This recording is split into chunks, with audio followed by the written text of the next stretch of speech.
ஒரு நியூஸ் ஒன்று பார்த்தேன்.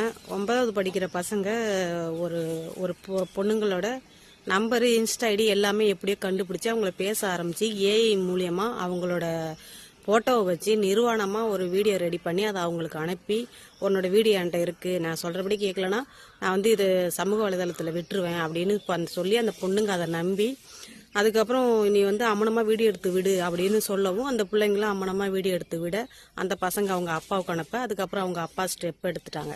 போலீஸில் கம்ப்ளைண்ட் பண்ணியாச்சு. இப்போ அந்த பசங்களுக்கு என்ன செய்யணுமோ அதை செஞ்சுருவாங்க. இதனால் நான் என்ன சொல்ல வரேன்னா, பொம்பளை பிள்ளைங்க சேஃப்டியாக இருக்கணும். யாரையும் நம்ப வேண்டாம். அவங்க மிரட்டுறாங்க, இவங்க மிரட்டுறாங்க. என்ன ஏற்கனவே நீங்கள் குளிக்கிறத உங்களுக்கு தெரியாமல் வீடியோ எடுத்தாலும் சரி, என்ன எடுத்தாலும் சரி, நீ போட்டுக்கிறப்படா அது நானே கிடையாது அப்படின்னு நினச்சிக்கோங்க. அதை தைரியமாக பேஸ் பண்ணுங்க.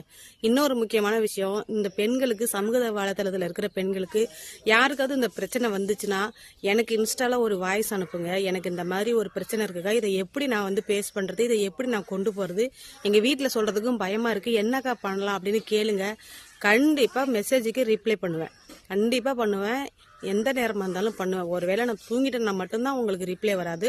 நான் அப்படியே தூங்கிட்டேன்னா கூட மறுநாள் காலையில் எழுந்ததும் உங்களுக்கு நான் ரிப்ளை பண்ணிவிடுவேன்.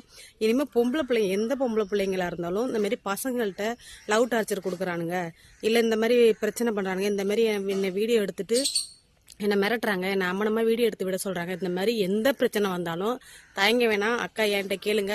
அந்த பிரச்சனையை எப்படி பேஸ் பண்ணணும், எப்படி கொண்டு போகணும், யார்கிட்ட சொல்லணும், யார்கிட்ட சொல்லக்கூடாதுன்றதை நான் தெளிவாக சொல்கிறேன். கண்டிப்பாக எனக்கு என்ன பண்ணுறீங்க, இந்த மாதிரி எந்த பொம்பளை பிள்ளைக்கு பிரச்சனை வந்தாலும் எனக்கு மெசேஜ் பண்ணுங்கள். ஏன்னா நல்லது கெட்டது சொல்லிக் கொடுக்க ஆள் இல்லாமல் தான் அந்த பிள்ளைங்க என்ன பண்ணுறதுன்னு தெரியாமல் ஏதோ ஒன்று பண்ணிடுறாங்க, பிரச்சனையில் மாட்டிக்கிறாங்க.